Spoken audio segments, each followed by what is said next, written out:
மரணத்துக்கு அப்புறம் வாழ்க்கை இருக்கா இல்லையான்னு நமக்கு தெரியாது. ஆனா, செத்தவங்க நம்ம கூடவே சுத்திட்டு இருந்தா எப்படி இருக்கும்? அதுவும் அவங்க செத்துட்டாங்கன்னு அவங்களுக்கே தெரியாம நம்ம கூடவே வாழ்ந்துட்டு இருந்தா, கற்பனை பண்ணவே கொஞ்சம் நடுக்கமா இருக்குல்ல? இந்த கதைய வச்சு ஆளு ஊட்டியே ஒரு உலுக்கு உலுக்குனவரு யார் தெரியுமா? நம்ம பாண்டிச்சேரியில பிறந்து சென்னை ரத்தம் ஓடுற நம்ம ஊர் பையன் M. Night Shyamalan. Steven ஸ்பீல்பர்க்குக்கே tough கொடுத்து ஆஸ்கர் வரைக்கும் போய் ஹாலிவுட்டையே மூக்குல விரல வச்ச ஒரு மாஸ்டர் பீஸ் தான் இந்த சிக்ஸ்த் சென்ஸ். அது மட்டும் இல்லாம இந்த படத்துல ஒரு கெஸ்ட் ரோல் பண்ணியிருக்காரு. நீங்க கண்டுபிடிச்சீங்கன்னா, அத கமெண்ட்ல சொல்லுங்க. எத்தன பேர் கண்டுபிடிக்கிறீங்கன்னு பார்க்கலாம். Welcome to voice over Tamil பையன். வாங்க கதைக்குள்ள போலாம்.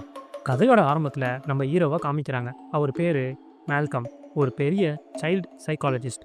ஒரு நாள் நைட்டு அவரும் அவங்க ஒய்ஃபும் வீட்ல அவர் வாங்கின அவார்டை பத்தி பேசிட்டு இருக்காங்க. திடீர்னு ஒரு சத்தம். என்னன்னு போய் பார்த்தா பாத்ரூம்ல ஒரு ஆள் நின்றுட்டு இருக்கான். அவன் வேற யாரும் இல்ல, பேரு வின்சென்ட். அவன் மேல்கமோட ஒரு பழைய பேஷண்ட். இப்போ நீ எனக்கு சரியா ட்ரீட்மெண்ட் கொடுக்கல, என்னை கைவிட்டுட்டேன்னு சொல்லிட்டே இருக்கான். மேல்கம் இப்போ வின்சென்ட்டை சமாதானப்படுத்த ட்ரை பண்றாரு. ஆனா அவன் பேசிட்டே ஒரு கன் எடுத்து மேல்கம்மையும் சுட்டுட்டு அவனும் சுட்டுட்டு செத்து போயிடுறான். இப்போ அப்படியே ஒரு வருஷம் ஓடி போச்சு. மேல்கம் இப்போ ஒரு புது கேஸை கையில் எடுக்கிறாரு. அதுதான் 9 வயசு பையன் கேல். இந்த பையன் ரொம்ப அமைதியானவன். ஆனா கண்ணுல ஒரு இனம் புரியாத பயம். பள்ளிக்கூடத்துல யார் கூடவும் சேர மாட்டான். அவனோட உடம்புல அங்கங்க கீறலும் காயங்களும் இருக்கு. கேலோட அம்மா பேரு லீன். பையனோட நிலைமையை பார்த்து ரொம்ப கலங்கி போயிருக்காங்க.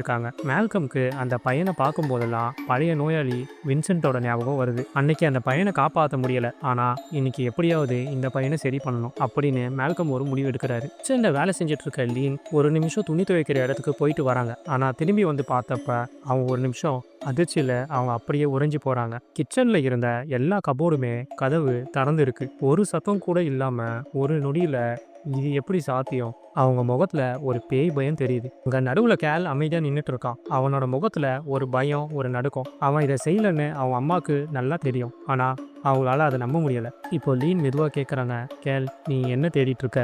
ஆனா கேல் கிட்ட எந்த பதிலும் இல்லை. அவன் கண்ணுல ஏதோ ஒரு உருவத்தை பார்த்த பயம் தெரியுது. அந்த இடத்துல நிலவர அமைதி அந்த அறையில இருக்கிற ஏதோ ஒரு கண்ணுக்கு தெரியாத சக்தியை உணர்த்துது. மறுநாள் காலையில கேலும் அவங்க அம்மாவும் ஒரு பர்த்டே ஃபங்க்ஷனுக்கு போறாங்க. அங்க அவன் கையில இருக்கிற பலூன் அறந்து மொட்டை மாடி வழியா மேலே போகுது. இவனும் அதை எடுக்கிறதுக்காக மேலே போறான். அப்பன்னு பார்த்து ஒரு ரூம்ல இருந்து சத்தம் வருது. கேல் இப்போ அந்த ரூமை பயத்தோட பார்த்துட்டே இருக்கும் போது அங்க வந்த 2 பசங்க கேலை தூக்கி அந்த ரூம்குள்ள போட்டு கதவை மூடிடுறாங்க. உள்ள இருந்து கேல் கதறான், இங்க யாரும் இருக்காங்க, தயவு செஞ்சு கதவை தரங்க அப்படின்னு பயத்துல அலறான். இப்போ அவங்க அம்மா வந்து அந்த ரூமை திறந்து பார்க்கும்போது கேல் மயங்கி விழுந்திருக்கான். அவனோட உடம்புல நிறைய காயங்கள் இருக்கு. இப்போ கேலை பக்கத்துல இருக்கிற ஹாஸ்பிட்டலுக்கு கூட்டிட்டு போகும்போது ட்ரீட்மெண்ட் கொடுத்த டாக்டர் இது ஒன்றும் நார்மல் தான், பசங்க தான் கீறியிருப்பாங்கன்னு சொல்கிறாரு. ஆனால் கேல் சொல்கிறான், பசங்க என்னை கீறலை, அவங்க என்னை அடிக்கலை. இப்போ மேல்கம் வேக வேகமாக ரெஸ்டாரண்ட்டுக்குள்ளே வராரு. அன்னைக்கு அவரோட திருமண நாள். சாரி லேட் ஆகிடுச்சின்னு சொல்லிட்டு அவரோட மனைவி ஆனா முன்னாடி உட்கார்றாரு.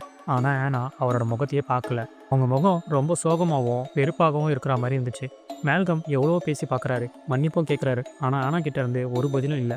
மேல்கம் மெதுவாக அந்த ஹோட்டல் பில்லை எடுக்க ட்ரை பண்ணுறாரு. ஆனால் அதுக்கு முன்னாடியே ஆனா அதை வேகமாக எடுத்துடுறாங்க. இப்போ ஹாப்பி ஆனிவர்சரின்னு சொல்லிட்டு ரொம்ப கோபமாக கிளம்பி போகிறாங்க.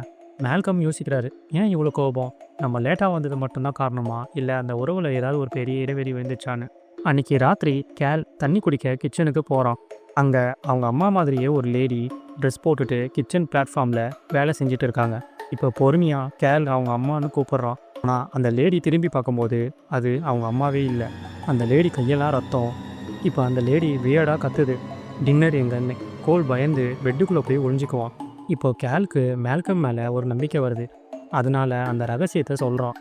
எனக்கு இறந்தவங்களாம் கண்ணுக்கு தெரியுறாங்க, அவங்க என்கிட்ட பேசுகிறாங்க, அவங்களுக்கு அவங்க இறந்துட்டாங்கன்னே தெரியாது, அவங்களுக்கு பிடிச்ச விஷயத்த மட்டும்தான் பார்க்குறாங்க அப்படின்னு சொல்கிறான். முதல்ல மேல்கம் இதை நம்பலை. அந்த பையனுக்கு ஏதோ மனநோய் தான் இருக்குன்னு நினைக்கிறாரு. அதுக்கான ட்ரீட்மெண்ட் ஆரம்பிக்கலான்னு யோசிச்சுட்டு இருக்காரு. ஆனால் இதே மாதிரி தான் பழைய வின்சென்ட்டும் இதே தான் சொன்னான்ட்டு அவனோட ரெக்கார்டர் வாய்ஸை எடுத்து கேட்கும்போது பின்னாடி யாரோ ஒருத்தர் உதவி கேட்டு கத்துற குரல் கேட்குது. அப்போ தான் மேல்கம் உணர்றாரு கேல் சொல்கிறது பொய் இல்லைன்னு. இப்போ தான் மேல்கம் கேலுக்கு ஒரு அட்வைஸ் சொல்கிறாரு. உன்னை பார்க்க வரவங்கள கண்டு பயப்படாத, அவங்க ஏன் வராங்கன்னு கேட்டு அவங்களுக்கு உதவி செய்யணும். அப்போ தான் உன் பயம் போகும்னு சொல்கிறாரு.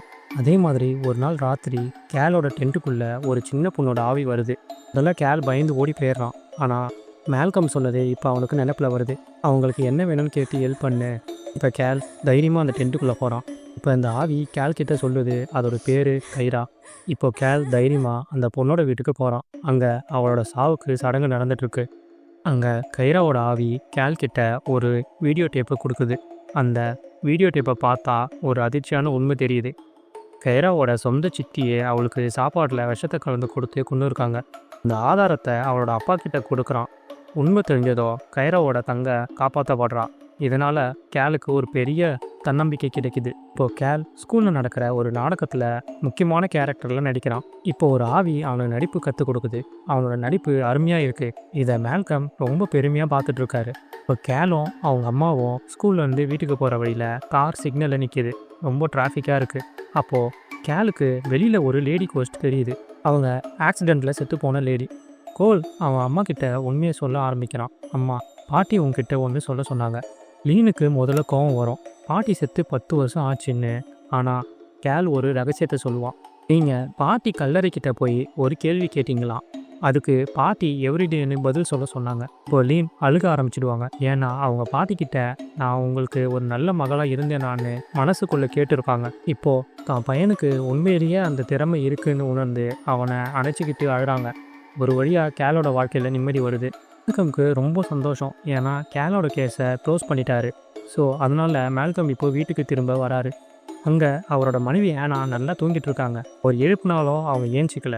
அவங்க தூக்கத்துலேயே மேல்கம் மேல்கம் மட்டும் சொல்லிகிட்டே இருக்காங்க. திடீர்னு அவங்களோட திருமண மோதிரம் தரையில் விழுது.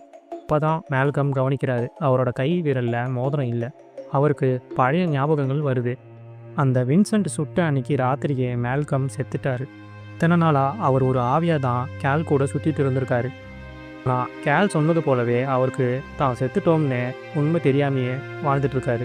கேல் சொன்னது அவர் காதில் ஒலிக்குது. இறந்தவங்க தாங்களுக்கு வேண்டியதை மட்டும்தான் பார்ப்பாங்க.